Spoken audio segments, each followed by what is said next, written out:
In a world where loyalty is often taken for granted, my trust was shattered into pieces.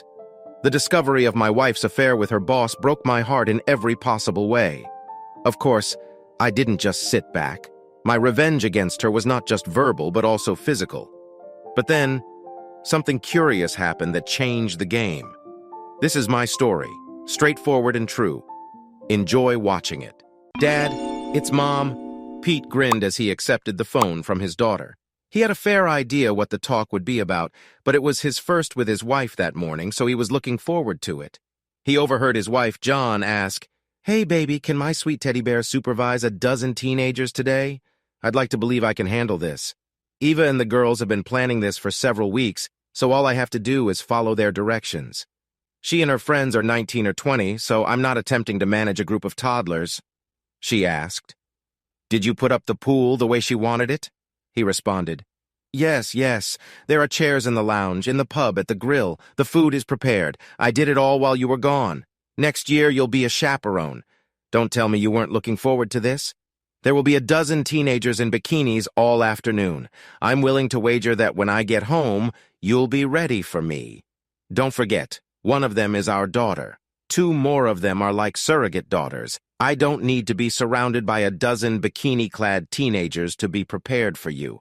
I'm always ready for you every day. I am sure you are. And I like it." He asked, "Have you had a good trip?" She responded, "We did. It was a worthwhile learning meeting." Joan worked for a mid-size financial firm in a Nashville suburb. She was a senior investment advisor who had been there for about 6 years. "That's wonderful, honey. Have a safe return trip from San Jose. Thanks. I will meet you later this afternoon. Love you, Joan." "I love you, Pete." Eva rolled her eyes at her father, though.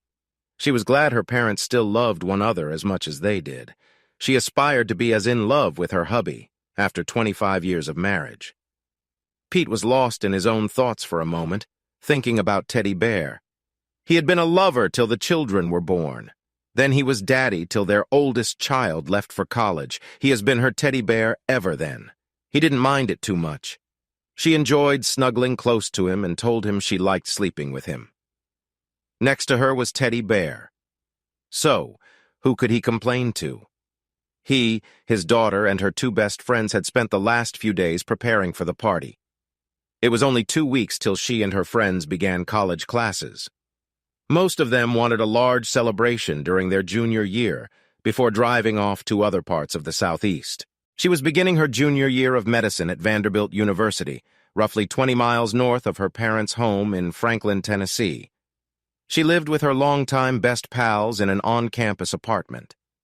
She was a really lovely girl who, like her mother, stood approximately 5'6" and was curvaceous. Lily and Carrie, the aforementioned best friends, stayed the night and had been assisting that morning.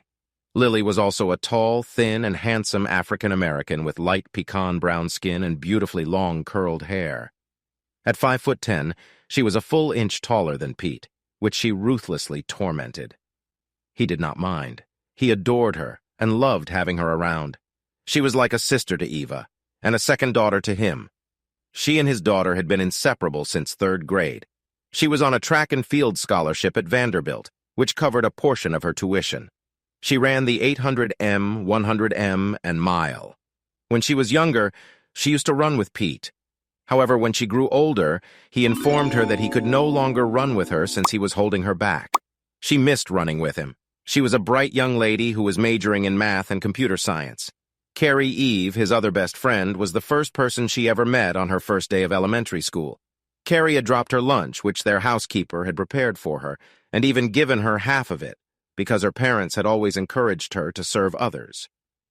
When Lily arrived, they formed their own version of the 3 Musketeers, as they were almost inseparable. Carrie only received a 1300 on her SATs, but she was able to attend Vanderbilt thanks to her parents' money and previous connections. They joked her that she could have gotten a 600 and still been admitted as a prank in high school, rather than being voted most likely to succeed or receiving some other meaningless award. She was chosen the most likely to purchase an island. She was a little blondelle with a cute body on her little 5'2" frame. They were a good group, much like 3 sisters. Pete enjoyed having the 3 of them there with him. An outdoor kitchen adjacent to the side of the two-story pool house is located underneath the backyard pavilion. Pete built almost everything himself throughout the years. They had the table ready to serve lunch, and the rest of their companions were expected to arrive shortly. It was a lovely August day, and the lounge chairs were set up. The pool was pristine, and Pete had mowed and trimmed the lawn. Eva appeared to have inherited her mother's organizational and event planning skills, and she had kept her father busy for the past 2 days. She was his little child, and she gushed about him whenever she had the chance. He was more embarrassed than boastful, and he was confident in his abilities, but not to brag about them.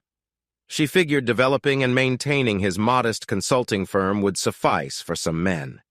She was unconcerned about what other men did.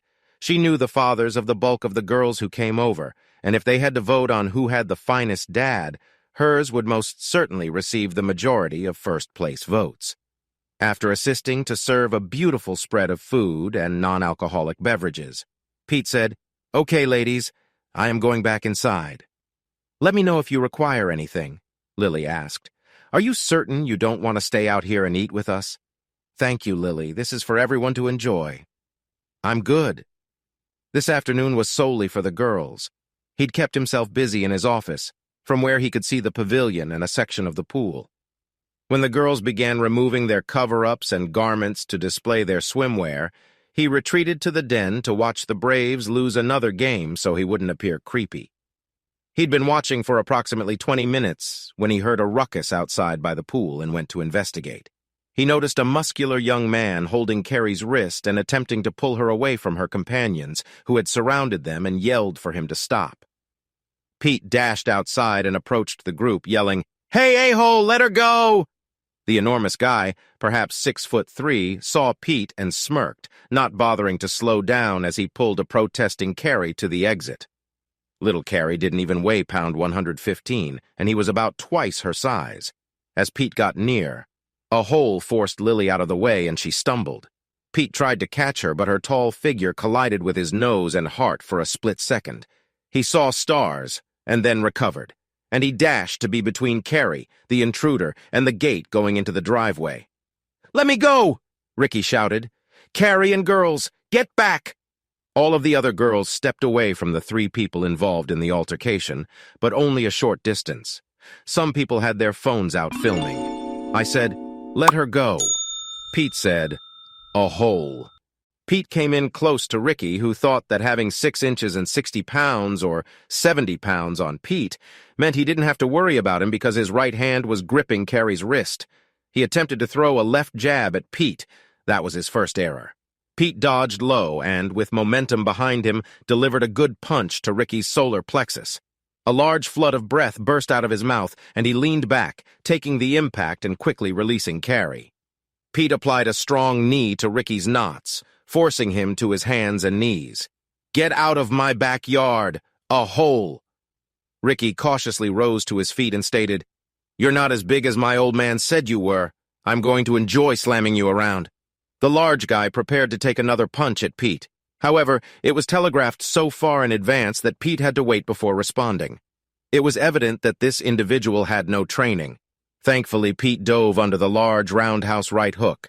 He pushed his right foot behind a hole's right leg as hard as he could. Ricky was already off balance from the botched swing, so he went backwards over Pete's knee, landing hard on his back. Pete responded, "Just leave. I don't want to hurt you." Several of the young females laughed as the shorter man threatened the outmatched giant. Ricky's giggles didn't help as he climbed, and he was dismissed. "You move quite well for a teddy bear, although my dad refers to you as a small teddy bear." Pete wondered where he acquired his information. How would he know about Ricky? They came for him again, but Pete was growing irritated. He realized he needed it before he lost his anger. And he has self-control. Ricky attempted to mimic a right jab, but performed miserably when throwing a left punch. Pete avoided it. Pete was waiting for what would happen next. Another right hook that appeared to originate in Birmingham and slowly zipped by Pete's head as Ricky's arm passed over Pete's head. He moved in and delivered a deadly combo to a hole on his right side, which houses his kidneys and liver. Pete felt that was the hardest he'd ever hit someone with his hands. Ricky fell like a stone. It took him 45 seconds merely to get on his hands and knees. Nobody was laughing anymore as he forced himself onto his knees and prepared to stand. Pete grasped one of the holes, bend his hands behind his back, and apply enough pressure to his fingers that they nearly shatter once he is on his feet. Pete led Ricky through the still-open gate and shoved him out into the driveway. After Pete let him go, Ricky moved like an old crippled man with his side supported. Ricky had had enough battling, but he wasn't finished talking. "You may call your wife darling, but my father refers to her as his sweet kitten." Surprised? Just because she says she's traveling doesn't imply she actually is. They occasionally stay in town so she can enjoy his large tool uninterrupted for a few days near home. Pete said, "You're correct. If you want to continue talking trash about my wife, we can go back into the backyard, continue yapping a hole. Anyway, I would not believe you, even if you claimed you had proof. Now that you've been embarrassed, all you have are falsehoods. We'll see about that. I'll believe it once I see it in my hands." Pete gestured to his hand. "Even then, it's likely that someone will fake it." Ricky only smirked as Pete looked around. Ricky discovered Carrie's Mercedes and hit the hood of her SUV hard enough with his fist to deny it. Pete finally noticed the sounds of the other girls yelling and gesturing at the young man. He had been so absorbed a few moments before that he didn't notice them. Ricky slumped into his BMW and walked away. Pete turned around to see many young ladies making very unladylike gestures toward Ricky while photographing the events on their cell phones.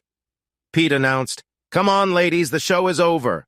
Back inside, please do not share that video with anyone yet. Let's discuss it for a few minutes first." "Okay," he heard Eva exclaim, "Daddy, your nose is bleeding." In the next moment, Lily was yelling commands at everyone to make place for Pete on a chaise lounge chair under one of the umbrellas. "Eva, go find him a clean clothing. Carrie, grab him a bag of ice." She got him to sit down and started ripping his shirt off to press against his nose. The remaining 11 girls all had a good look at this. A really fit and lean man in his late 40s. They had never expected what they had just witnessed. Pete had about a dozen bikini-clad nurses who were eager to assist him, but with Lily in charge, that seemed doubtful. One of them dashed into the pavilion to grab him something to drink. Another attempted to ease him back so he could lie down. The rest were chatting about what had transpired while glancing at Pete. When Carrie and Evil returned, he placed the ice on his nose and inquired, "Who the hell was that?" "A hole. Who would raise such a piece of shit?" "Carrie, what did he want from you?" Eva came in to respond to the first to let a hole. "Ricky Farmington, as you like to call him, is the son of Andrew Farmington, Mom's boss." Shit. Those initial claims simply shifted from some stupid kid talking garbage to possibly a stupid kid who knows something. Shit. He didn't want his concern to be known, even to the others. Carrie explained that he was chasing me because we went out just a few weeks ago, and when he asked me out again, I declined. I tried to be pleasant, but he was not very nice about it. I'm sorry he came here. I'm not sure how he found me, but I believe one of the crew posted about today's party on social media. She implored with her pals to halt what they were doing. Looking back at Pete, she questioned Mr. Clark. "How did your nose begin bleeding?" "Has he never touched you?" Pete stated. "I believe that was from when I attempted to apprehend my other daughter, Lily. She bumped into me on the side of her head. It hit my nose." He grinned at Lily. "I'm so sorry, Dad." Lily had been calling him Dad for many years. "When he pushed me, you were so close, and as you tried to catch me, we were entangled. I did not mean to bump your nose." Pete gripped her hand. "Do not worry. It was not your fault. It does not feel broken." I just noticed Lily was glad to hear that. Pete expressed concern over the videos. "I realize this is a lot to ask of you guys, but please do not share a video of what transpired with anyone outside of this group. No social media posts, emails, or text messages to your buddies. Nothing. Please." "Why, Daddy? You did nothing wrong." "You could have seriously injured him if you wanted to," Eva inquired. He responded in the first place. "I do not want any smears against your mother to be spread. We know they're not true, but they still don't sound right. Also, someone with that type of rage would try to retaliate against Carrie, me, or any of us if that video went viral. Don't you see? Would he be embarrassed and seek retribution? He still might. But I'd hate for one of you to be leaving a movie theater or a college class late at night and have him sneak up behind you and attack you because he's furious, foolish, or intoxicated. Sure, he'd be jailed eventually, but with his temper, he may be deadly and cause lasting damage, Eva asked. Will you call the police? I'm afraid so. We don't need to determine whether to bring charges right now. But he assaulted Carrie and Lily and attempted to harm me. A few girls laughed at Ricky's effort to assault the smaller man. He also damaged the hood of Carrie's SUV and trespassed. I am sure there are other things. I'll have someone come out and take our statements. It should not take long. I apologize, but we have to do this. Can you still have your pool party? He asked. Carrie, is your wrist okay? Yes, I think so. He held it firmly so it could bruise, but nothing else. Pete nodded. Carrie questioned Mr. C. Where did you learn to accomplish this? Ricky is a huge guy in good form. I know he has won a few battles. It's quite dull. Are you sure you want to hear this? A dozen bikini-clad women were shaking their heads up and down. Not a bad sight to see. Pete shrugged. When I was in high school, I was periodically mocked for my height. My parents are both short, so I knew this was unlikely to change. I was always in fantastic shape because I did track in junior high and then cross-country in high school. I was also really good, competing in the state finals. But one night while I was a junior, I went on a date with a nice girl. And when we were leaving the movie theater, a couple of enormous a-holes like Ricky attempted to bother us. They did for a minute, but I attempted to ignore them and pushed my way forward. Being on a date, I didn't want to initiate anything, so I let them push me a little. Fortunately, a couple of my pals were also present. They saw what was going on and joined us, leaving only 2 holes. We ended our date, and I headed home. I was quite angry. I informed my father about it, and the next day he helped me find a martial arts studio near their Knoxville home.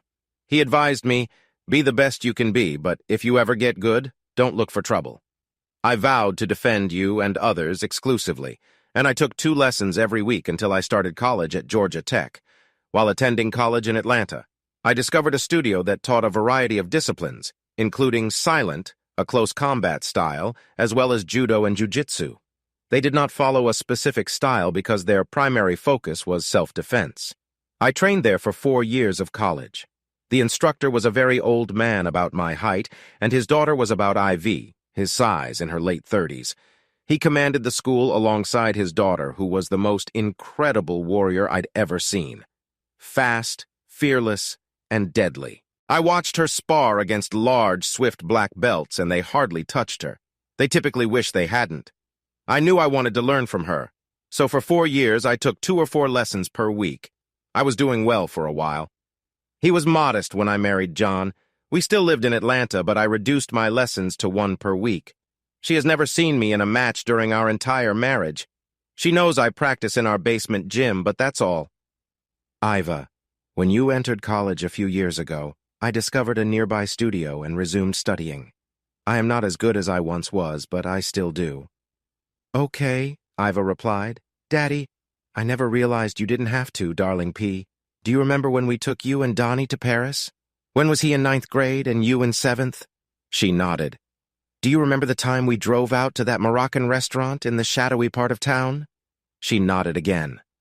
I told your mother I didn't want to go there because I didn't think it was a secure place to be at night. Of course, she disagreed. The conversation became heated after a time, but I eventually succumbed, as I usually do. It was an excellent restaurant. I enjoyed it. Do you remember what happened on the way back to the car? Iva responded to the 2 males. A tall and short one approached us from behind and yelled at us to stop. You gave Mom the keys and directed her to escort us to the car and start honking once we got inside. That's correct. While the 3 of you escaped, I was preparing to stop or slow them down if I wasn't there immediately. I knew she'd contact the cops, but I was curious how long it would have taken for them to arrive in that part of town after you departed. The tall one took out a knife and said, Money. I doubt he spoke much English beyond that. I raised my hands as if I didn't want any difficulty, but ultimately he got close enough that I had to confront him. I kept him between myself and the short guy. I instantly stole his knife from him and inserted it into the side of his knee. I'm amazed you didn't hear the scream you let out as the short guy pulled his own knife. I struck him, and his knife dropped away from us, while the tall guy's screaming piqued the interest of several of their pals who began running towards us. At this point, I started racing towards the car, hoping you were inside. I felt in control with the first 2 people, but there were 6 or 7 more headed my way. I decided caution was the greater part of valor, so it was time for me to depart. When I heard the horn, I dashed towards the car. Your mother had pulled onto the street, ready to depart. I got into the front seat and instructed her to punch it. Since we've been married, that was the only other time I had encountered anything like that until today. That was a tiny falsehood. What he didn't tell them was that after Donnie and Eve were born, shortly before they relocated to Nashville, he and Joan went dancing one night while still living in Atlanta. Bobby Taylor, her former college boyfriend and Atlanta Falcons football player, contacted them. Joan seemed unconcerned, but Pete was furious when he asked Joan to dance, and she agreed. They just danced for a few minutes, but when Pete noticed him go into the restroom, he followed.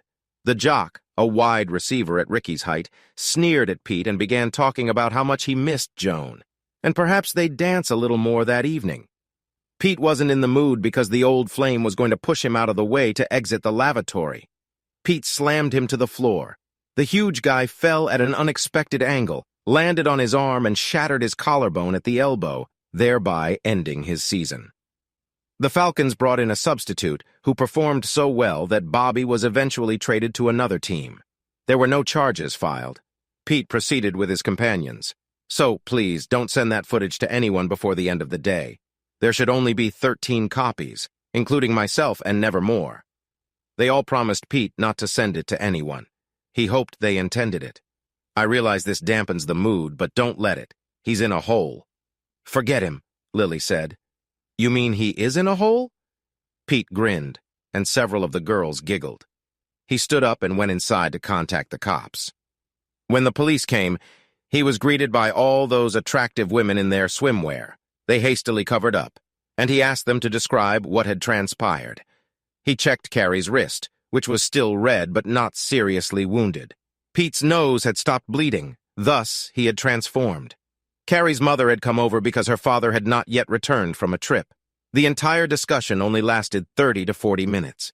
The celebration resumed once the police car drew away. Carrie hugged her mother and watched as she drove away.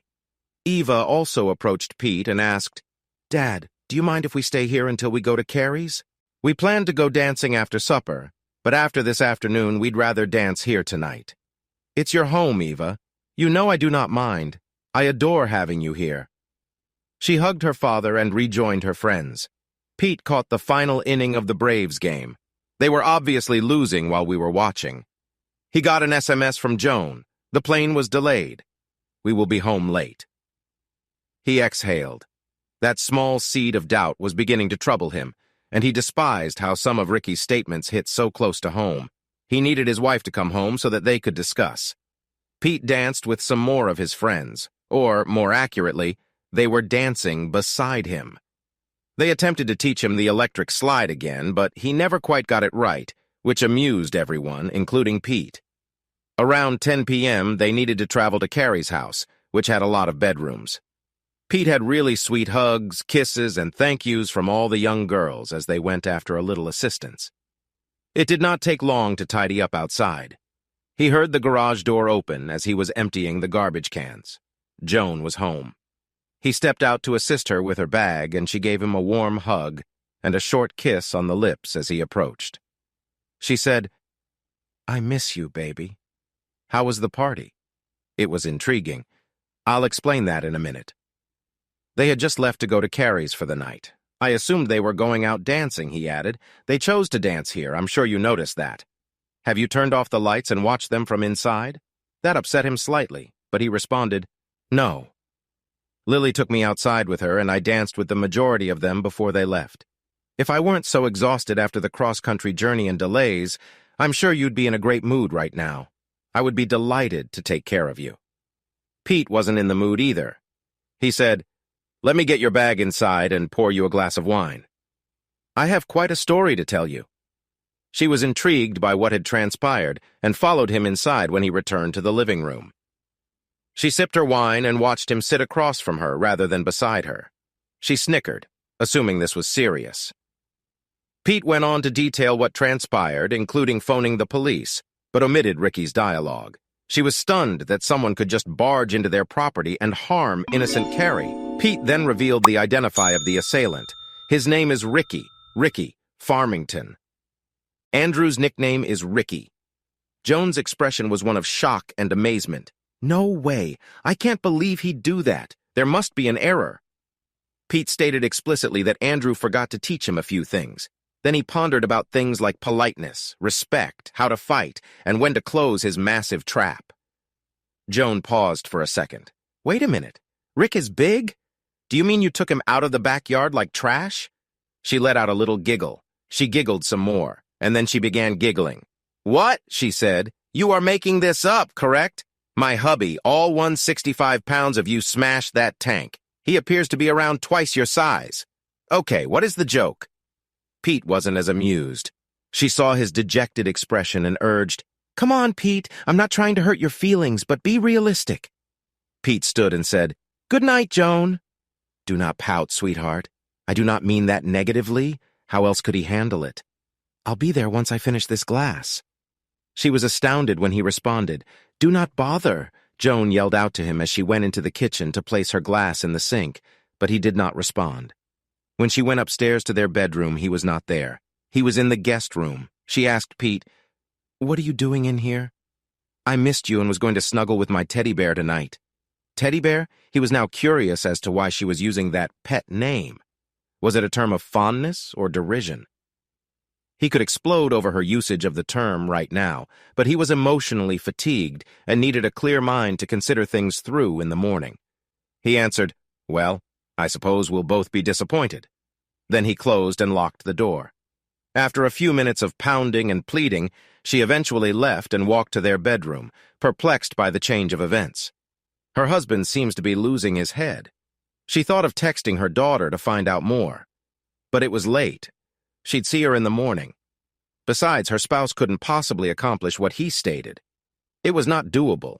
Pete figured she'd sleep late the next morning after a long travel and a few days on West Coast time. He wondered if she had gone on a trip, which upset him because he was now questioning everything.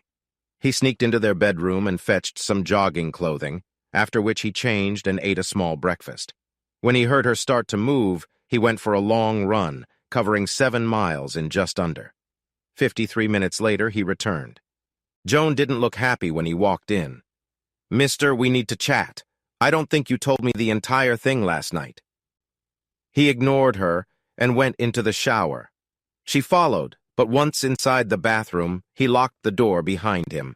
She pounded on the door, but he continued with his shower and shave. Once dressed and refreshed, he prepared to confront his wife. He went downstairs to enter his home office. She was already waiting for him. Andrew called me this morning. I'm not sure I understood the entire story last night. Ricky had blood in his urine and had to go to the ER late yesterday. It couldn't happen to a nicer guy, she said. Ricky told Andrew that he was just talking to Carrie when you suddenly appeared behind him and whacked him in the back with something. They suspect you bruised a kidney. Andrew wishes to pursue charges. Pete responded, Why am I not surprised that the little a-hole lies about the incident? He's probably humiliated that your tiny teddy bear threw him out like rubbish, as you said. Andrew is quite angry. Why did you do that? Why did you attack him? I attacked the unfortunate boy because he was attacking Carrie. You know, the Carrie we've loved, as if she were our own daughter for more than a decade. We took Carrie, Eva, and Lily to Spain for 2 weeks to celebrate Ava and their high school graduations. That same Carrie was being dragged out of our backyard by that disrespectful piece of shit, and I stopped it. Are you suggesting you believe their tale, but not your husband's? Do you think I sucker punched him? Joan stated. I apologize, Pete. No way. Could you do it face to face? Pete wanted to throw something in her face. How the hell could that foolish kid know what he knew? Pete was furious that he had to let that slide for the time being because all he had was Ricky's hearsay and insufficient evidence to accuse her of anything without her easily evading the accusation. And, if true, she will be more cautious in the future. The entire scenario stunk. But if the accusations were true, they were done. So you don't think I could do it face to face? Man to man. No offense, honey. I love you like no one else. But he's massive, enduring, amazing shape. But you're no match for him. Remember Paris? You were sprinting as fast as you could with that small guy chasing you, trying to get to the car before he caught you. That was after I dealt with the large guy. He was not going to capture me, and I was sprinting because Pete stopped. It was pointless. It was immediately evident what she thought of him. Regaling is a hard-fought and successful battle. Battles wouldn't be effective. He could see it was already a lost cause, maybe in more ways than one, she added. Do you have any concept how tough this will make my life? That surprised Pete. Excuse me. What was I supposed to do? Would you prefer to have used a gun? I'd like to know what. You hit him with my hands, he responded. Bullshit. I've seen you work out in our basement gym. You make a strong effort to get the bag. But I don't understand how you could have wounded Ricky by simply hitting him. How could you have gotten a clean shot without sneaking up on him? Thanks for your faith, sweetie. It boosts your confidence. In case you didn't pick up on it, that was sarcasm. Exaggeratedly. She rolled her eyes and moaned. Come on, that is not helping. What do I tell Andrew? You tell him that he raised his piece of shit son to be an asshole, seems like him. And Ricky needs to apologize to both Carrie and me. I won't. Ricky informed him what happened, and it appears you did nothing wrong. Pete shook his head. You must be insane to believe him over your hubby. Did Andrew give you any drugs while you were traveling? Jones's expression was furious at the insult, and he was going to respond when they heard a vehicle come up and honk its horn. Thank you for the reprieve. They stood to see who was present. It was a large Bentley, and people departed the vehicle. Eva, Lily, Carrie, and her father, Brian. All three of the girls went up and hugged Pete, then Joan. A bit later, Brian stepped up and shook his hand. Pete, I'd like to thank you for watching after Carrie. It means a lot to me that you would do this. She is everything to me. I will be forever thankful. Pete shrugged his shoulders, uncomfortable with the compliment. You know we adore Carrie. No way was I going to let that shit go with her. This wasn't going to happen. You'd have done the same. Brian nodded, and Joan said, Girls, could you please explain what happened? Ricky told his father a different version of events than Pete told me. Eva asked, You're receiving two separate stories, and you don't believe Dad? Well, not quite. That is not what I'm saying. I just prefer to hear it from someone else. I'm not sure how that all sounds. Preposterous. Pete shook his head and walked back inside. He would not remain there long. While the girls narrated the entire scene to Joan, Pete grabbed his laptop and an overnight bag. He was getting away before he said anything that he couldn't take back. He needed time to ponder what he was going to do next. When Pete returned outside, Brian, Carrie, and Lily were gone, leaving Joan dumbfounded. How could her spouse have done this? When he saw the shock on his wife's face, he realized how far he had fallen, especially given her attention on how this affected her and her profession. Not him, his daughter, or Carrie. It spoke volumes. Pete inquired, So what are we going to do about that? A hole. Someone needs to educate him proper manners, Joan scoffed. And you believe you're going to be the one to accomplish it? Pete could not believe it. She had just heard 3 individuals support his account, but she still didn't believe he was capable of handling it. A hole. She must believe her husband's some kind of a coward, she said. He's probably pretty furious. Pete smirked, thinking that Ricky was probably still pissing blood. The next thing she uttered killed him. I doubt he'd be as lucky the following time. The expression on Pete's face warned her she had gone too far. She meant it and was simply trying to protect her spouse from harm. How could he confront such a huge, strong young man directly? She watched as his countenance changed from disbelief to wrath. When did you lose all respect for me as a man, Joan? You didn't always treat me like this. You used to have faith in me. I see. That is now gone. You are being silly. My feelings for you have not changed. I'm proud of you and everything we've done together, so call me skeptical. Did you know I have C-level executives from many Fortune 500 businesses on my contacts app? These people contact me at my company when they require assistance. That's how I make a living. My company may not be as successful as Andrew's, but my employees and I are well respected in our sector. Apparently, I receive far more respect than I do at home.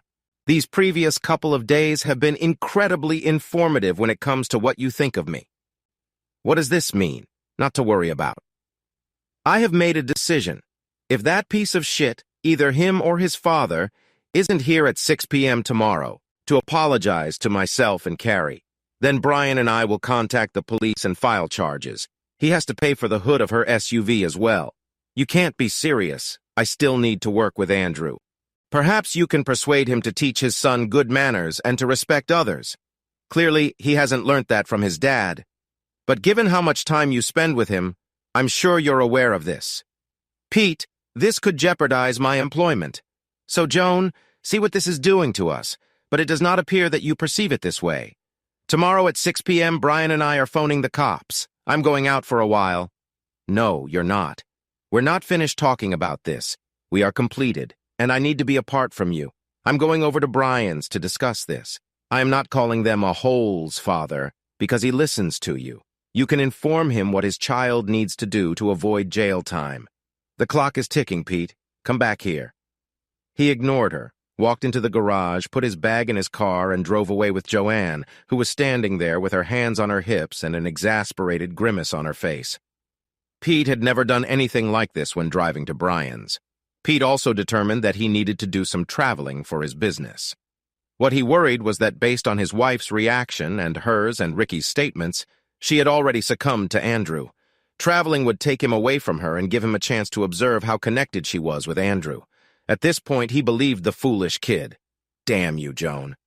Brian and Pete chatted and agreed on 6 p.m. They'd either contact the cops or wait until tomorrow. Pete went to a local hotel and sat at the desk, working while the Braves game played in the background. Around 5 p.m., his phone rang. He had banned John's phone number on the home phone so he could enjoy some solitude. He wondered who it was. Ever. Hello, baby. Hi, Daddy, she said. I'm driving back to the apartment. Are you nearby? At Vanderbilt. Iva shared a college apartment with Carrie and Lily. All Vanderbilt undergraduates are obliged to reside on campus. When campus housing requests appeared to be selected by random tosses of the dice, the 3 undergraduates living together in one of those very good flats was an unusual arrangement. Supposedly, there is an extremely complicated selection process for getting into one of those prized flats. He assumed Brian merely inquired how much he needed to pay to the institution to make it happen. And it occurred. Brian and his wife were born with money, a lot of old-school money. He also did well in entertainment law in Nashville. He hailed from a long line of Williamsons and had made large contributions to the Williamson Medical Center in Franklin, Tennessee, the county seat. Pete is, I'm at the house and there's plenty of room for 13. I will be there in a few minutes. 10 minutes later, he heard a knock at the door. When he opened it, Eva hugged him tightly. I do not understand, Daddy. Why would a man believe us? I'd say she doesn't believe I can defend my family. Eva said she should. I informed her about Paris. Pete shrugged. Let me guess, she did not believe you. Eva shook her head, and he could see a tear leak from her eye. He said, I'm sorry, baby. Maybe great. Big Andrew convinced her that I didn't quite measure up. I do not know. You don't believe what that a-hole said? You for the second time. He wanted to explain that he believed John had lost all respect for him as a man because she was most certainly screwing someone much bigger than him. He wanted to tell his daughter that it appeared that her mother was a 304, but he didn't say that. He denied everything, saying he was just talking garbage. Pete despised lying to his daughter, but he didn't want her to think such things about her mother. They may turn out to be true, and while things did not appear to be going well, this was only supposition at the moment. Do not worry, sweetheart. Everything will be okay. You'll see, she said. I want to believe you, Daddy, yet I am afraid. Do not be. We'll be okay. She wondered if Minner and him were a family. She left a few minutes later. School would restart in a few weeks, and she had her summer internship at the University Medical Center that had a few more days remaining. The next day, he checked his home security app on his phone to see when the garage doors opened and closed, marking when Joan had departed for work. Running your own small consulting firm had the advantage of allowing you to work from home when you weren't traveling. The downside was that you couldn't flee to the office if you were fighting with your wife. Finally, at lunch, he examined his messages. He received 20 texts from his wife, some of which were pretty long. Most of them were about his outrageous behavior. The last one stated you'd gone. He'll arrive at 6. I left you a voicemail after he checked his voicemail. He ignored all of them, which he would eventually delete. But listen to the final one. Pete, Andrew mentioned that Ricky would be there a few minutes before 6 tonight to apologize. I'm still not happy with you for placing me in this situation. We can discuss that after everyone has left. Pete rolled his eyes. It was still his fault. He was scheduled to drive up to Louisville, Kentucky to conduct an operations planning whiteboarding session for one of his clients all day Thursday and Friday morning. He resolved to drive there tonight after the apologies and arrive a few days early. He would cover one hotel night himself and meet with the client in person on Wednesday at 5:45 p.m. Brian and Carrie came. She gave Pete a hearty embrace, and Brian shook his hand, saying, "This should be interesting. Are you and Joan okay? It seemed like this was putting you in a difficult situation. There's nothing to worry about. We will be." She's trying to grasp her brain around her little hubby beating up huge big Ricky, said, "I'll admit that I was astonished by how convincingly you did it, rather than that you did it at all. I suppose I shouldn't have been. You've always seemed well prepared in everything you do." "Thank you, Brian. Hopefully Joan will remember this as well. If you don't mind, we'll wait outside since I don't want that piece of garbage in my home. I wouldn't either." A few minutes before 6 p.m., a red two-door BMW drove into their driveway. Ricky did not look delighted when he got out. Joan still had not arrived. He approached the three of them standing there and said, "Carrie, I apologize for Saturday. I miss you and wanted us to get out again. Was rejected. Was rejected. I know we won't be going out again, but I hope I didn't ruin our friendship. I'm sorry." He appeared sorry, but Pete suspected he was simply searching for an opportunity to get into her trousers someday. Carrie remarked, "I am not sure if we will ever be friends again, Ricky, but I will try to be polite and friendly. That's the best I can do right now. I understand." Ricky turned to face Brian. "Mr. Williamson, I apologize for what I did to Carrie and her son. Just send us the bill and we'll take care of it." The words, "I'm sorry." Whatever he said, he didn't appear to be sorry. Brian merely nodded. When Ricky looked at Pete, the contriteness had vanished. "Mr. Clark, I apologize for disrupting the party and intruding on your property. I shouldn't have done that." "Okay, Ricky, thank you." I suppose we're done here before Ricky turned to walk back to his car. When he reached the car door, he wore a smirk that everyone could see. He looked at Pete and mouthed the word, "kitten." Pete opened his hand and pointed to it like he did on Saturday, indicating that he believed him once he saw the evidence. Ricky grinned and climbed into his car. Brian replied, "Well, his apology to Carrie appeared sincere, but ours did not. What did he say to you before he drove off?" Pete shook his head.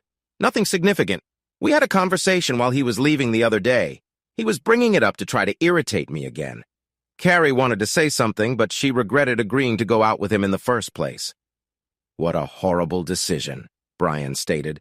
"So, if you need any assistance with him, please let me know. With a single phone call, I can assemble a legal team to represent him and his father. I might even recruit a deputy or two to shadow him over a couple of weekends. That may prove entertaining." He smiled at that thought. "Thank you, Brian. Let's hold off on it for now. I have a few other issues I need to address first." Brian nodded, after dropping off Eva at home yesterday. Carrie notified her parents about Ricky's unpleasant remarks about Joan. They'd known Joan for years. None of them believed he was telling the truth. At least they hoped so. Brian and Pete shook hands. Carrie gave him a final embrace, and they drove away. Pete unlocked the garage and drove away after they departed. Jones's automobile approached as he pulled out of his driveway. Pete did not even try to wave. As he pointed his car north toward Louisville, he would utilize the time to decide what he was going to do about gathering evidence in one way or another. Most importantly, he needed to get away. He was still furious with his wife for the disrespect, and with Ricky's charges on top of that, he knew he'd be unable to refrain from saying something he'd later regret.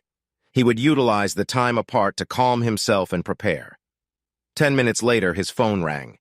He debated not responding, but felt there was nothing to lose except the frustration. Maybe he could convince her to leave him alone while he was gone. "Hello, Joan. Pete, I hope you're just going to the grocery and returning right back." "No, my client needed me to arrive in Louisville a few days early. I'll stay till after I have lunch with him on Friday. I should be home in time to have dinner with you after that." Then he decided to do a little digging. "That assumes you will not be traveling with Andrew this weekend." The comment took her by surprise. What? No, I only travel every 6 to 8 weeks. Why are you saying that? It is nothing. If you had been there on Saturday, you would have witnessed the entire event. I'm still a little upset. You've taken Ricky's side. I am sure you are. And I'm sorry, Andrew isn't very happy either, but that is understandable. Did Ricky show up to apologize? Pete stated. He appeared to sincerely apologize to Carrie, but I assume that was because he'd still want to try to have sex with her someday. He apologized to Brian and me, but it was the most phony apology I've ever gotten. You and Andrew should feel relieved that he isn't going to jail. He's only a kid, Pete. He is a 20-year-old man who has to learn to control his anger and respect others. Joan gave an audible sigh. I would like to chat to you about all of this tonight.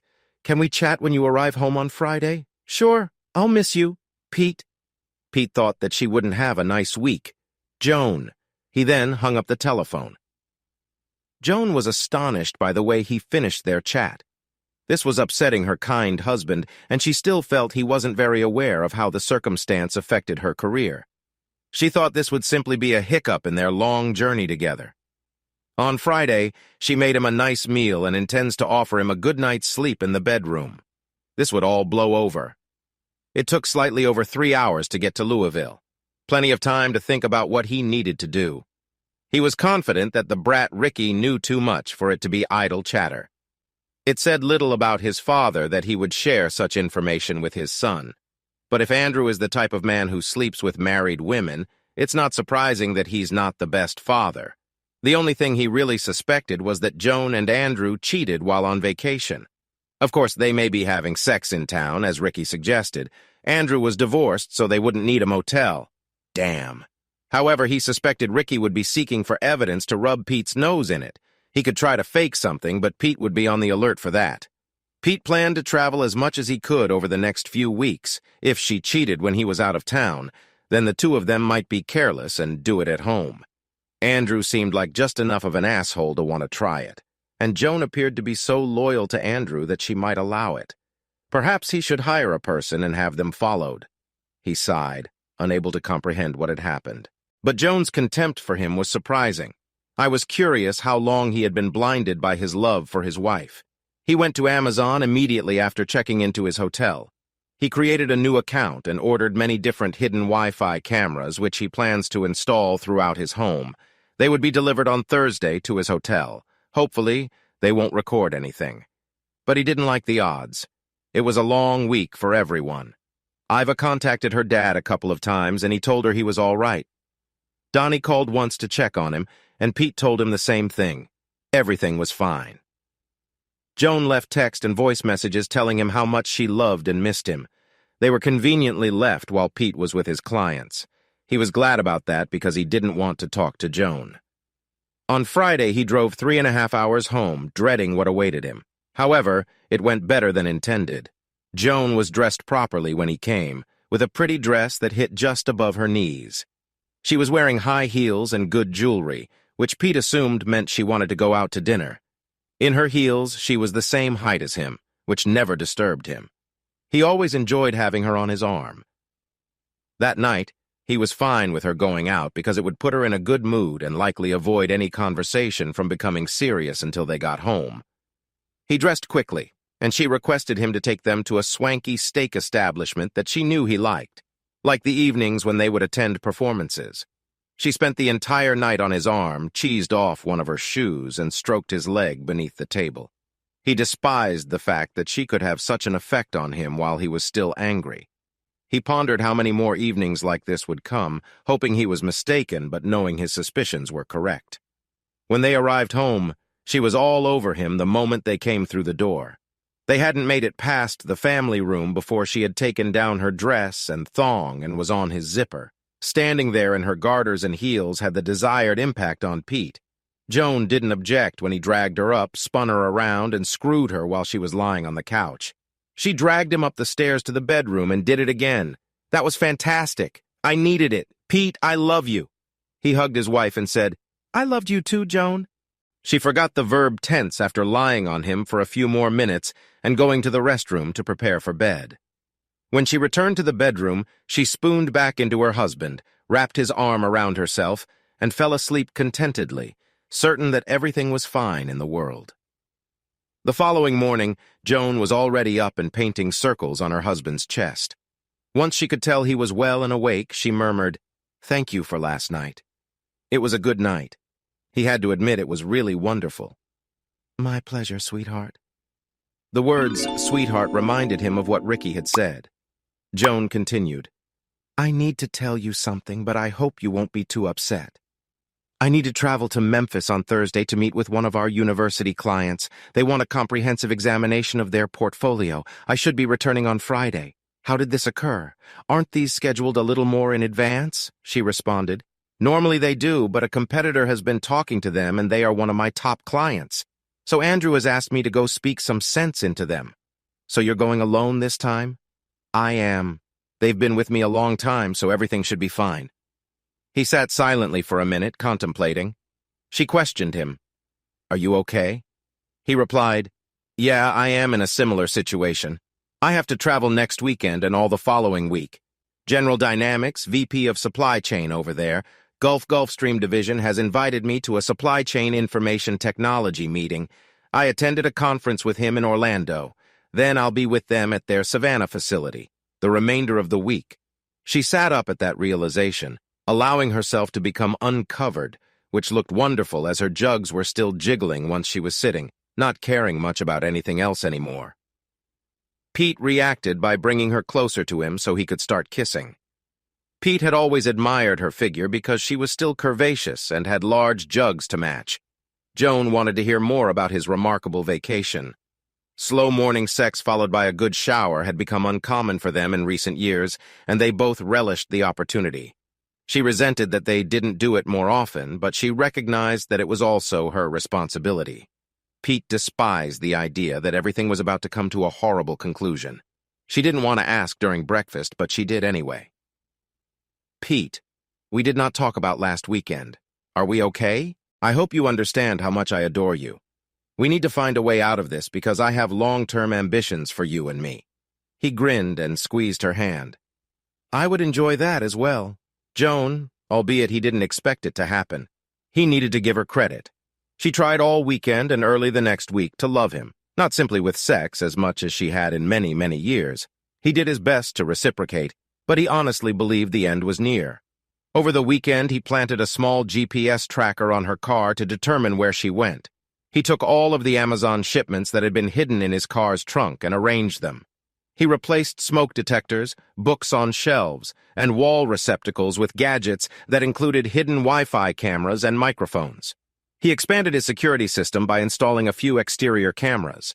His home was now entirely video and soundproof, and instead of being prepared, he felt miserable. Joan kissed him goodbye on Thursday morning, and he inquired if she would drive her car to Memphis or rent one. "I will take mine. Do not worry. The employer will reimburse my mileage, and I will be safer driving my automobile." "Okay. Be careful." "I will, baby. Love you. I adore you, too." It didn't take long to confirm his fears. A few hours later, when she should have been at their Brentwood office or on I-40 heading to Memphis, the GPS in her car showed Andrew's house. His marriage was officially ended. Pete needed to blow off some steam, so he went to his dojo to spar with whoever was present and then work out. He wanted to be sharp because if he ever had the opportunity, he'd make Andrew pay physically. So much for self-defense only. "Thank you again, Joan." Joan did him the courtesy of texting him later that day to let him know she had arrived safely in Memphis. The GPS still showed her vehicle at Andrew's residence. He prepared for his phony trip to Orlando and decided he would phone tomorrow to find a way to tell his wife he didn't need to bother. Early Friday morning, an email was delivered to his company email address with the subject, "Kitty Bear." The message stated, "I found your email on your website. I've been working on my father, and he warned me that before long I'll be banging her too." There was a link to a cloud account that had hours and hours of video from multiple cameras in Andrew's home. It appeared to have been recently set up and was capturing events in real time. He watched the first recorded feed and saw Joan and Andrew enter the house. Andrew started undressing her in the family room, and much like Pete the previous Friday night, Andrew had Joan bent over his couch, screwing her. Pete had seen enough. He drove up to the airport, parked in long-term parking, called his wife, and was routed to voicemail. As expected, he left a voicemail stating, I am at the airport and leaving now. I will text you while I am gone. With the background noise from the airport, it would sound like he was flying out soon. He did not fly anywhere. He went to the airport Marriott to hang out and review some of the evidence he had on his wife. Stupid kid. Pete didn't need or want to see them have sex. One time over the back of the couch was sufficient. Actually, simply seeing her automobile at Andrew's house overnight was enough. He was curious about what they might say, however. It was soul-crushing. Even without watching the film, he had to endure the moaning, groaning, slapping, and slurping. But he ultimately learned numerous important bits of information. First and foremost, Andrew, I understand that you are upset today and tomorrow, but it is not necessary for you to try to regain. I am aware of this. Why would I need to recover something that is already mine? I'm still upset that Ricky had to apologize. You must learn to better handle your tiny husband. I've been restraining myself from him as you requested. She lied. He let out a loud thunderclap. Ask. I not is. You do what I tell you, if you want all of the advantages that come with me. She was getting tired of this controlling and possessive conduct. She was very positive that Andrew was approaching his expiration date. If she wanted to keep her marriage together, she did. I know that I like being with you, but I love Pete. He's a good father and a good husband. I'm not giving him up either. He and I are planning to ride off into the sunset together. Why are you screwing me if you love him so much? She smiled at him. You understand why you miss being with a big man. I understand. It's a baby. No, it's not your big tool, though. I am not complaining. He's an excellent lover. I just don't know. Sometimes I like being with someone who I can still look up to when I'm wearing my heels. I like to wear a man's t-shirt that hangs below my buttocks. I adore placing my hand on your biceps and feeling something more than just lean. When you and I go down the street, I never worry about someone approaching you and initiating a fight, after working with you for so many years. I was reminded that I had missed it from time to time. Don't worry, my sweetheart.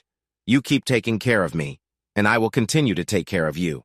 However, if you are unable to keep him in line, I may need to speak with him. I'm still mad at him for sucker-punching Ricky, she admitted.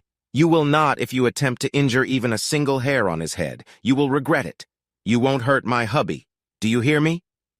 This astonished both Andrew and Pete. Andrew replied, Fine, fine. If he means that much to you, I will not hurt the small man, but don't forget who you belong to. That sentence irritated her because she did not belong anywhere, but if she did, it was for her husband. Also, get him under control. I don't want him to sneak up and smack me in the back. That would not go well for him, she said. I told you that. The females told me you did not do that. I'm not sure how, but he apparently beat him fair and square. Andrew laughed. I'm sure they just confirmed their stories. That little kitty would never be able to beat Ricky. No way. He is not a kitten, but if he is, he's my cat bear. You allowed me to manage him. Andrew laughed. For the time being, I'll be content as long as I get to handle you. She wondered what he meant by, for now. She did not have to wait long. The second fascinating exchange occurred after he left the note at the airport. Pete anticipated what would happen based on Andrew's attitude. Joan stated, Well, he's gone for a week. Andrew's smile was not pretty when he said outstanding. We can now take a couple more days off and continue to screw. Joan responded, Yes. No, if you keep screwing me so hard, you'll bruise me. How will I explain that to him? Well, you weren't supposed to screw him very much, if ever. So how will he see it? He still notices me getting dressed. You told me you like it when I tease him. Andrew smiled at the concept. Well, if we get to have sex for the next week, you should keep him away for a few days. Otherwise, he would notice how exhausted you are, she said. A cool bath and 24 hours generally suffice for me to tighten back up. Besides, he's not much smaller. You. Andrew did not want to hear that.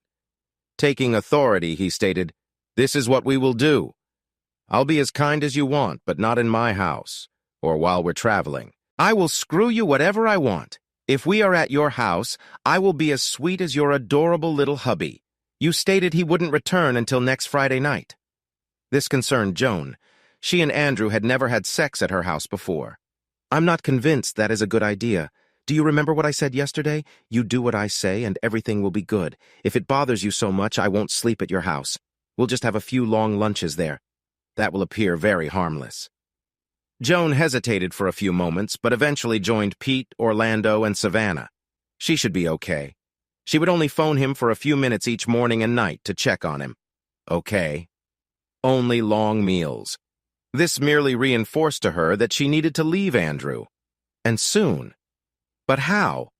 Andrew's nasty smile emerged as he realized she would have a difficult time getting him out once he was inside the house.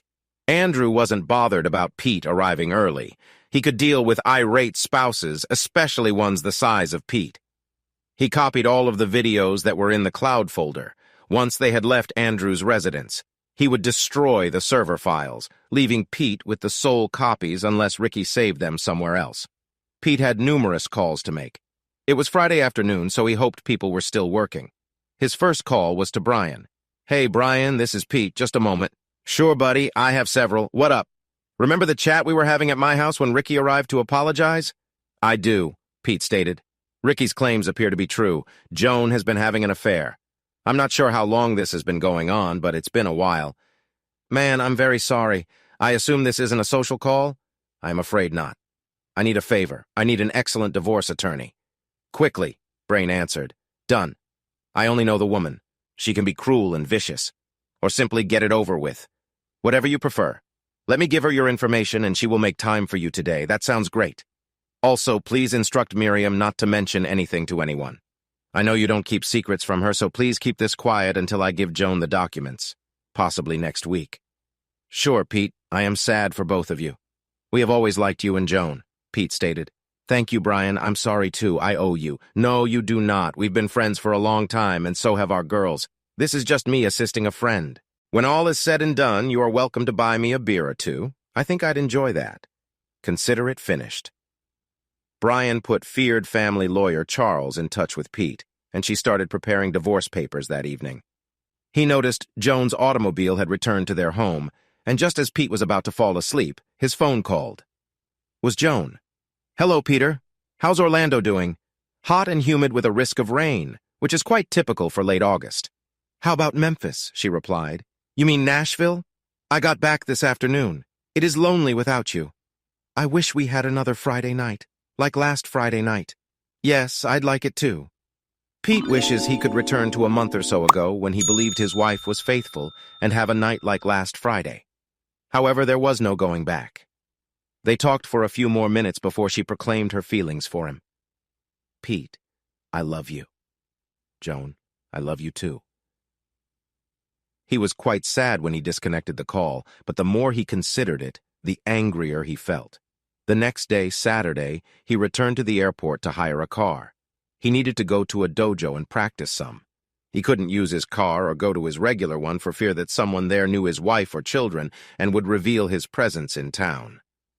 He called around and found one near the Opry, away from their home, who would let him come. He spent Saturday and Sunday sparring and working out at their gym. They were terrific workouts, and he felt confident in his present level of skill. He texted Joan, and she texted back. He noticed her car in their house, and the cameras showed that she was there alone on Saturday, but evidently visited her on Sunday. This made him sad. He was about to lose his family. He had not anticipated losing the children. However, with the impending divorce, their family unit would be no more.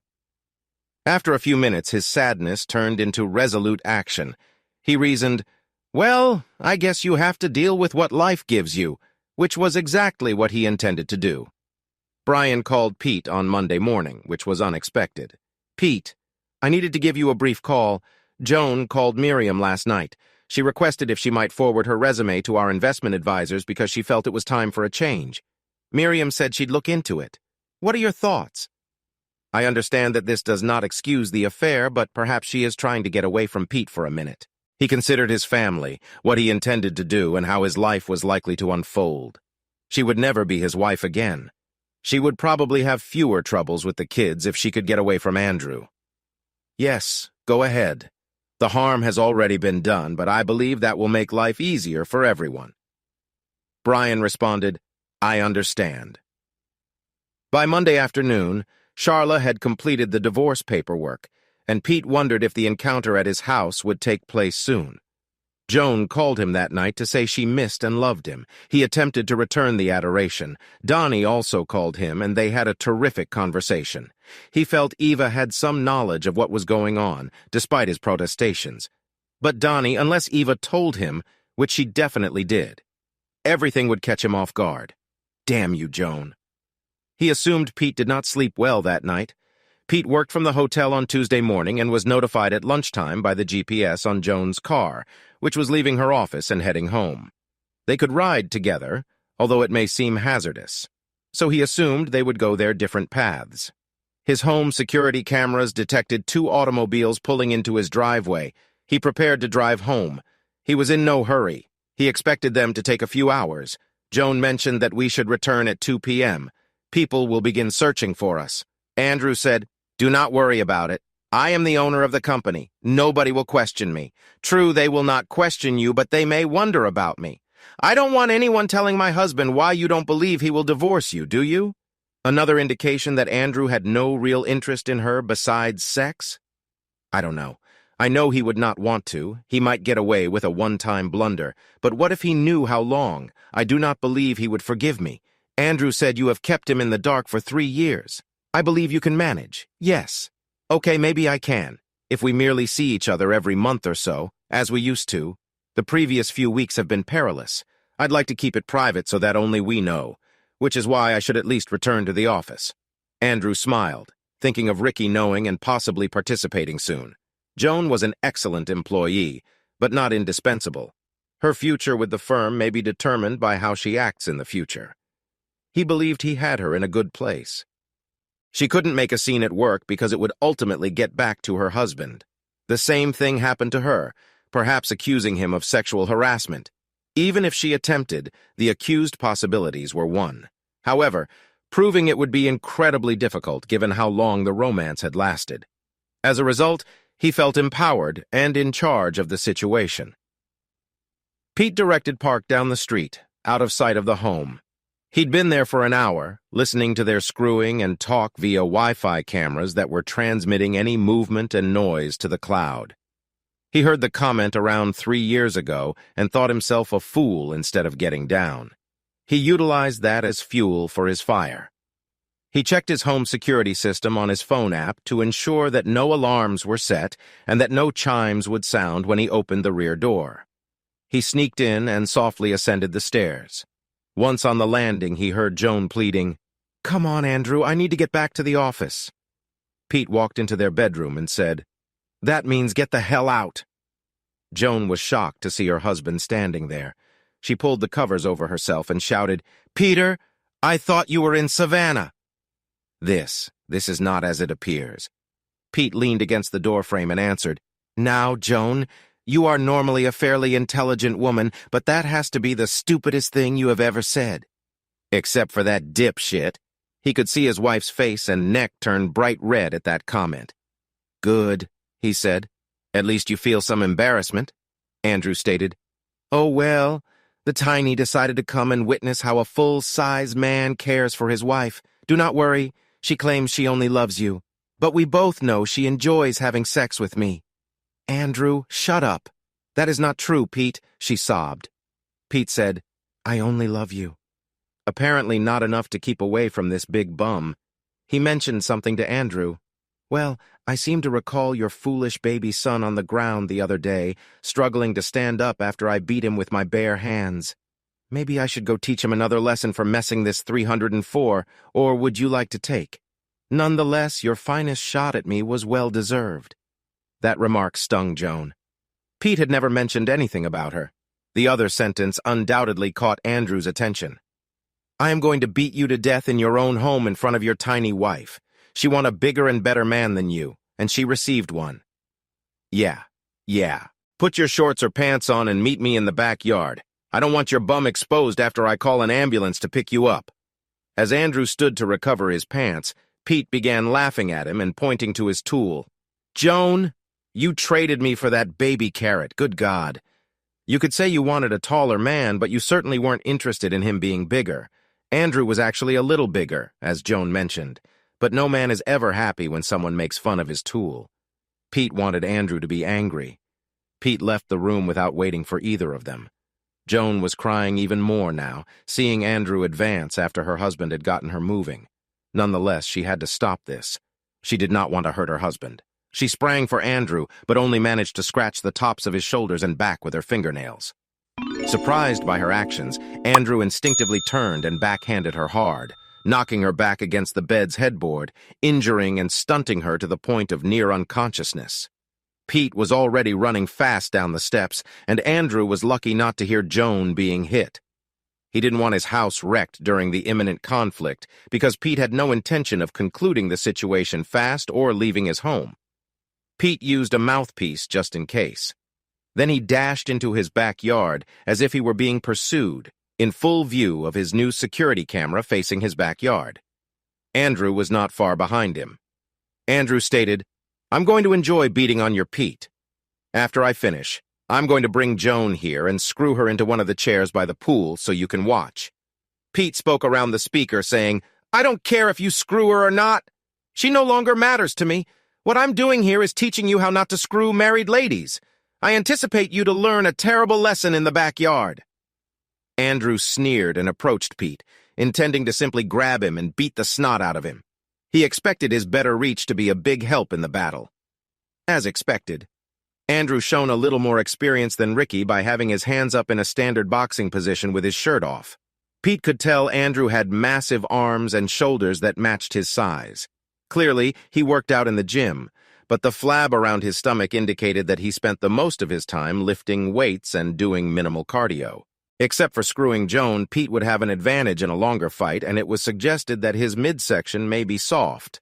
As long as Pete kept his huge, meaty fists from going too close, he should be fine with the security system recording. Pete held his hands up, as if he did not want to fight.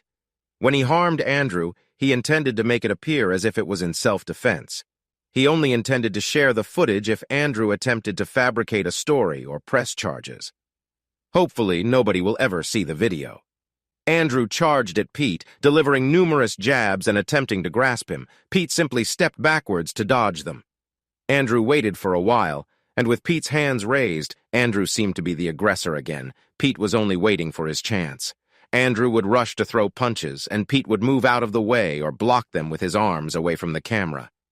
Pete still appeared to be trying to avoid the much larger assailant. Pete could do this all day if he was cautious, but he could immediately see Andrew was breathing heavily. After a few minutes of this dance, Andrew's massive right-handed haymaker appeared as expected. It looked exactly like Ricky's, but from a superior opponent, like he did against Ricky.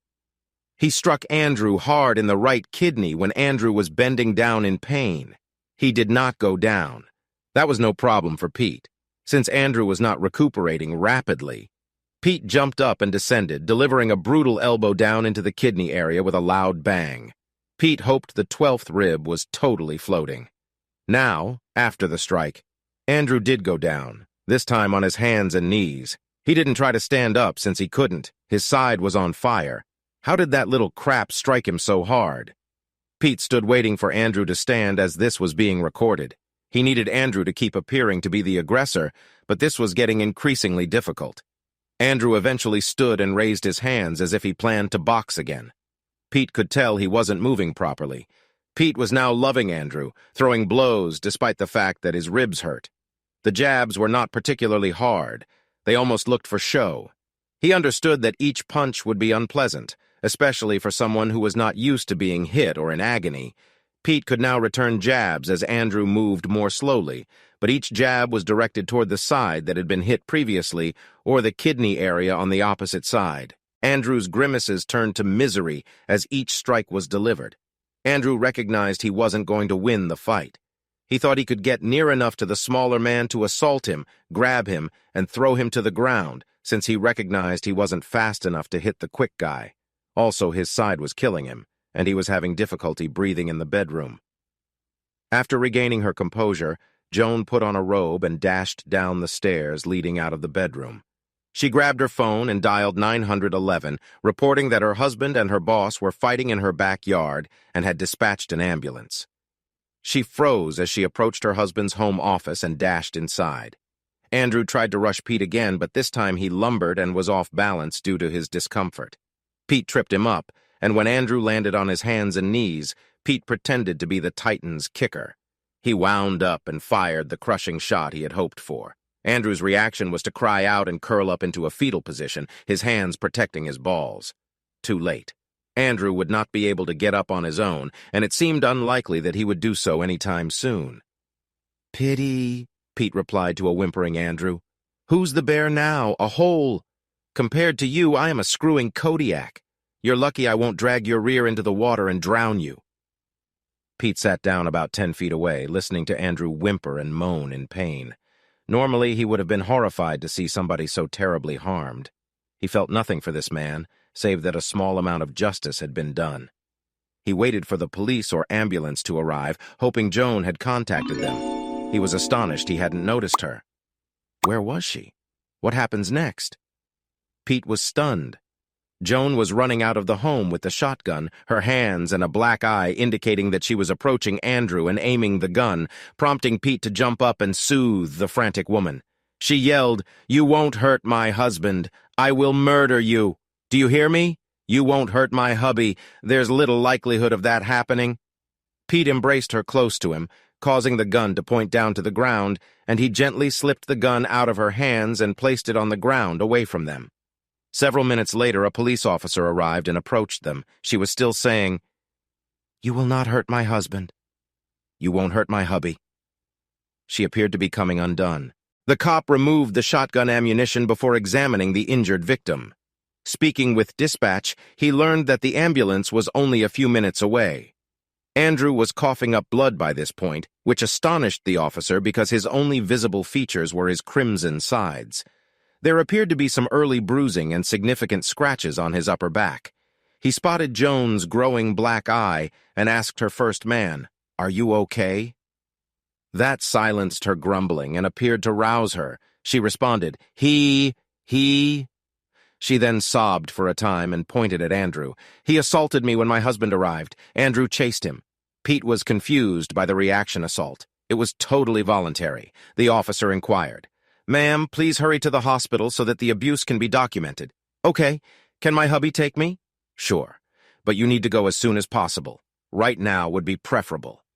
The officer said, "I'll stay here by the attacker until the ambulance arrives." He looked Pete up and down and replied, "You appear unharmed. Let me guess, you are black or something." Pete shook his head and continued, "Or something. I know how to defend myself and my family, but I can assure you that I am far more dangerous than you can possibly imagine." The police nodded, and Joan sobbed on her husband's shoulder, knowing Andrew hadn't wounded him. She was the one who had hurt him. He took Joan inside to get dressed for the hospital. She asked if he'd come with her to assist her change, but he said no. You didn't want to accompany her upstairs because he didn't want to view the room where she had been with her lover. Joan appeared to have aged 10 years as she down the steps. The ambulance had come, and as they walked past the officer, Pete asked, "Can we have his car towed?" "I don't want it here when we return." Joan does not need to see it. Not that he was very bothered about Joan. He simply wanted it gone.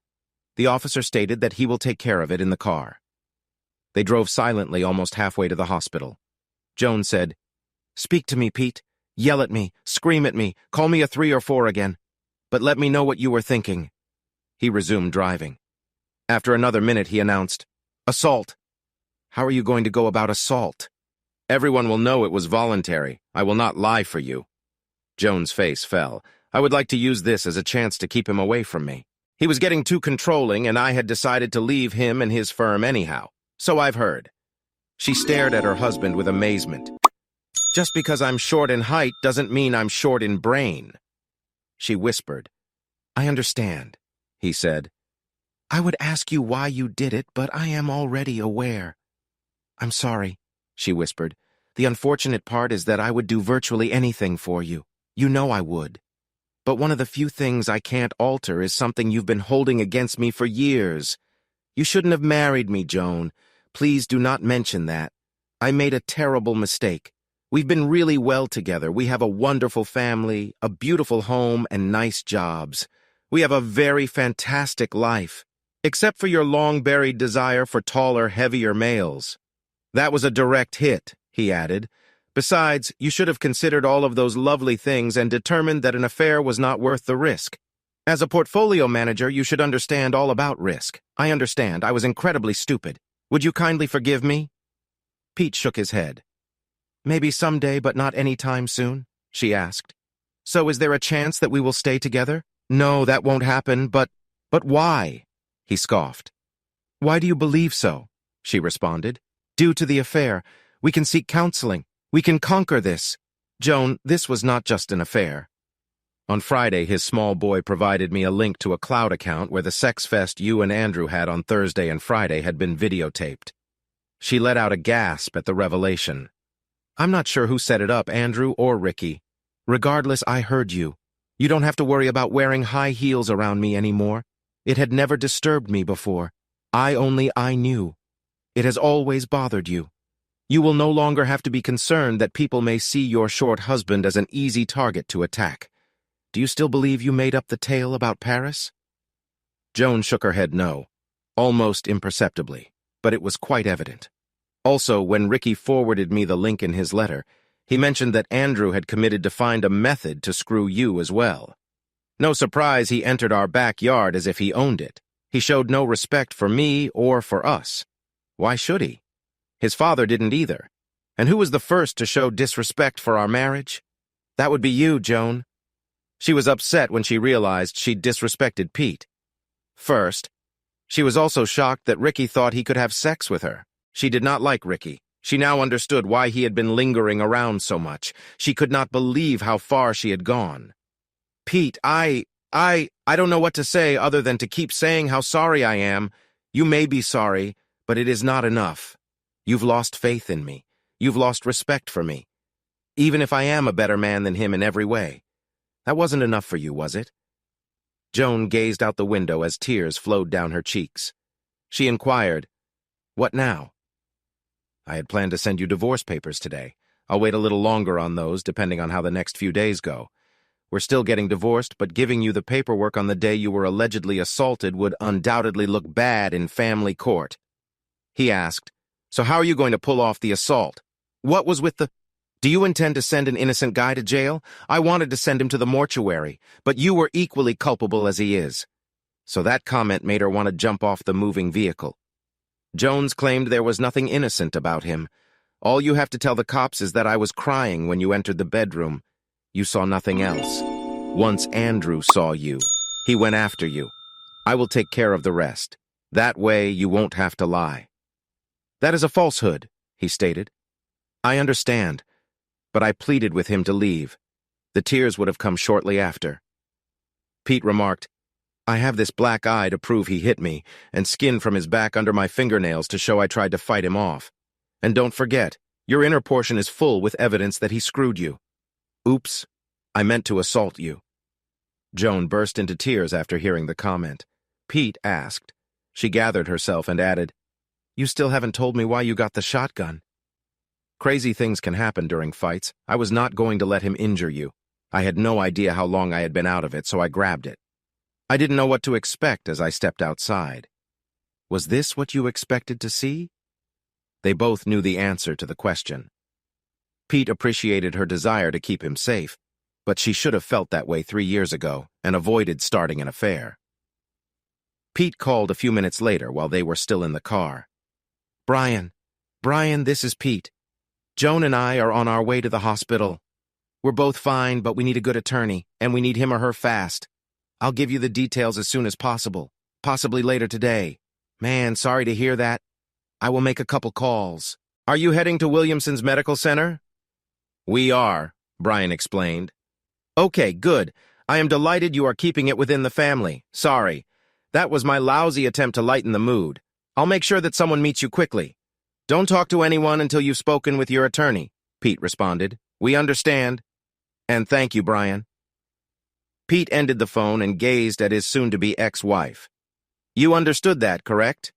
This is a risky game you were playing, and you need to clear your name before you get caught up in lies and end yourself in jail on top of the adultery. I'm sure your children and relatives would love to be able to see you in jail. Internally, Joan sighed at her plight. Perhaps she should jump out of the car after all. As Brian recounted, they were approached in the emergency room by the hospital administrator and senior legal counsel.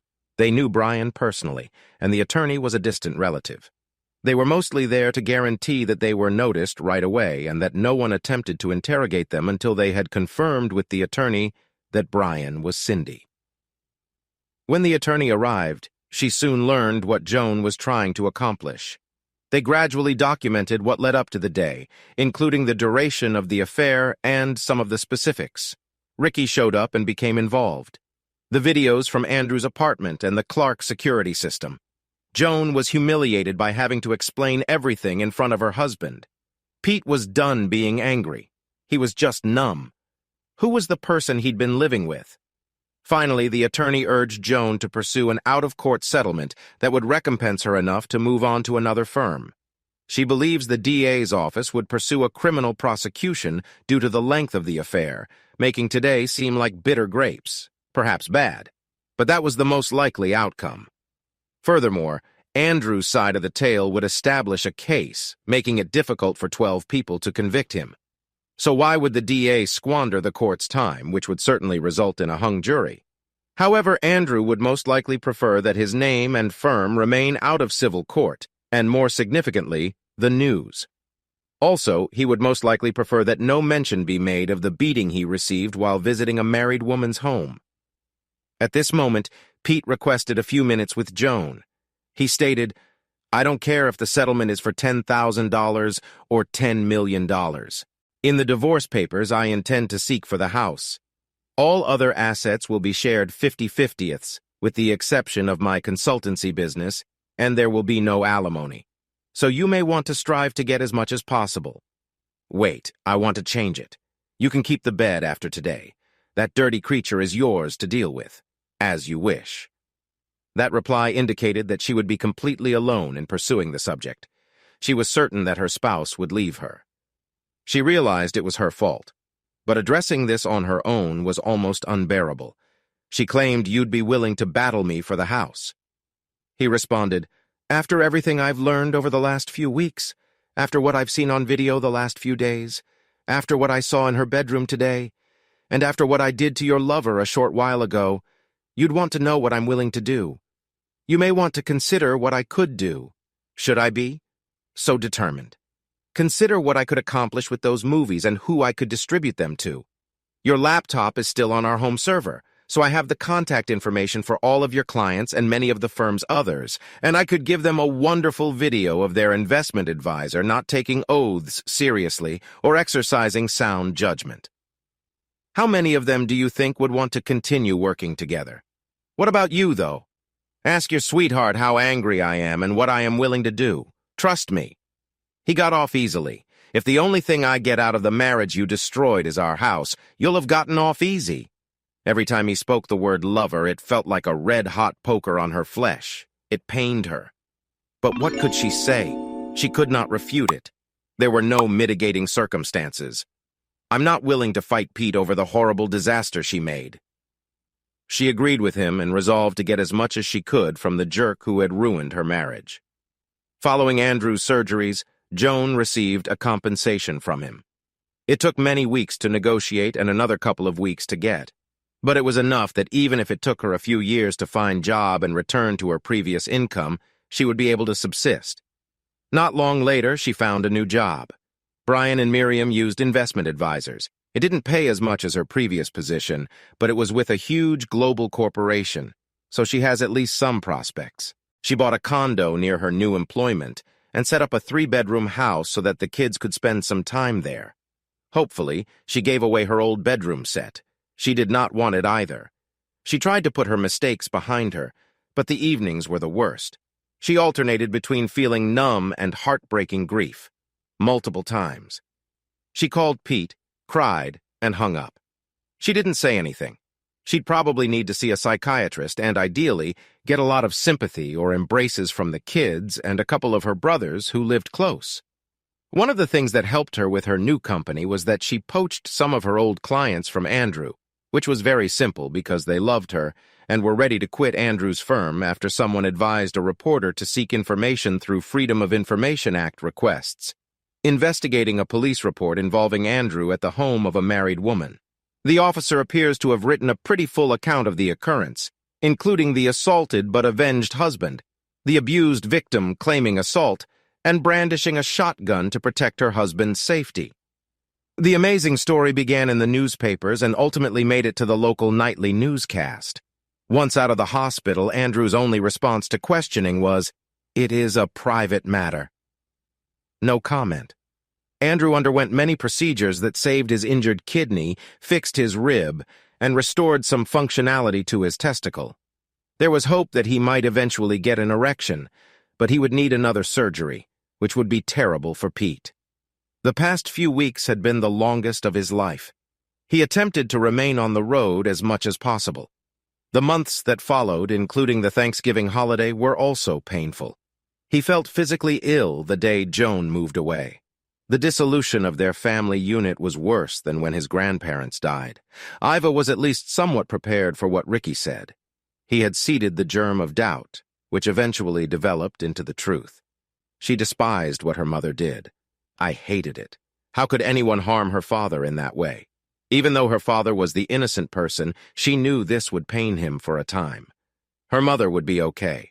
Eva assumed she would find a way to excuse her conduct. Perhaps this would make her see sense. She would look after her mother and try to forgive her. She realized it would be a long time before their relationship recovered. Eva had prepared Donnie so that he wasn't taken entirely off guard. He was angry with his mother. Being in his final semester at Georgia Tech made it much easier for him to avoid the whole situation and ignore his mother's phone calls. Despite the fact that he received the house and the divorce, the entire scenario was terrible and did not improve the kids' education. With the kids gone, Pete wondered if he should simply sell it. The three sisters jumped in to attempt to cheer him up. Subscribe to our channels to ensure your second chaff does not cheat on you. Go ahead and listen to the next story, because this story pales in comparison to the following one. 1.